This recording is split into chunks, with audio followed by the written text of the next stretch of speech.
The iOS 26 camera app is truly something to behold.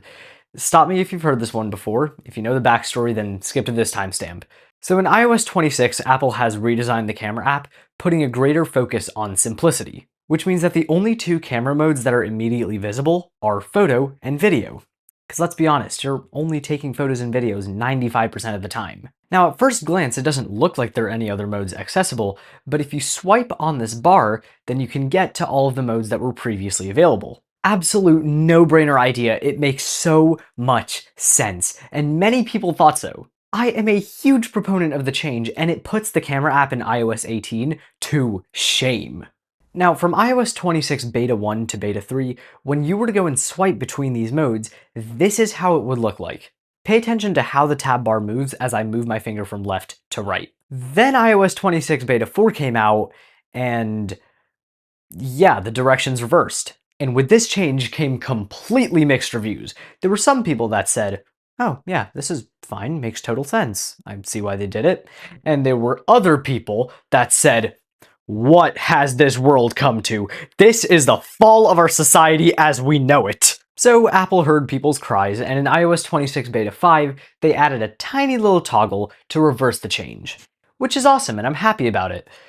But now that we have a choice, it's time to ask, which one is better in terms of usability, consistency, aesthetics? So to answer the question of which direction is better, we need to look at the two elements that this UI involves. The first is obviously the tab bar with all your camera modes, and the second is the liquid glass that sits over it.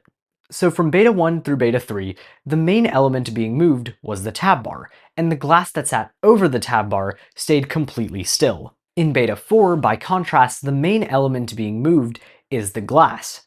Now considering that this is how liquid glass tab bars work throughout the operating system, Beta 4 should be the better option. But I don't think so. The first reason is because most of the tab bar in the camera app is hidden. When you use liquid glass to scroll through tab bars throughout the system, the entire tab bar is always visible, so nothing else needs to get revealed and come into view.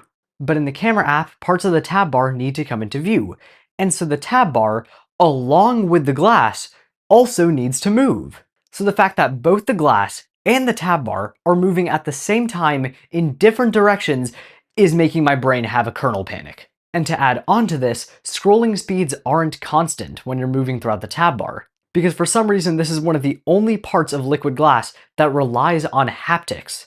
Like using the tab bar in the music app doesn't have haptics, and no haptics makes sense. Like if I were to take a glass and put it on a glass surface and then try to move that glass, it's not going to snap to places. There are not going to be any haptics, any boundaries. It's just freeform, smooth, put it wherever you want. So while the mechanics of the Beta 4 design are more consistent with liquid glass, the mechanics of the Beta 1 and Beta 3 design are more usable. And it sucks that we have to make a compromise between consistency and usability. Additionally, I can't think of many improvements to this design, because we're being constrained by the size of the iPhone as well as the premise of simplicity with the camera app.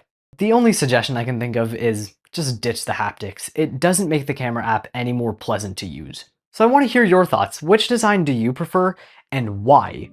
Put it in the comments, and I guess that's it for this video. So thanks so much for watching. Please like and subscribe, and also comment down below what you thought, and I'll see you in the next one. Bye-bye!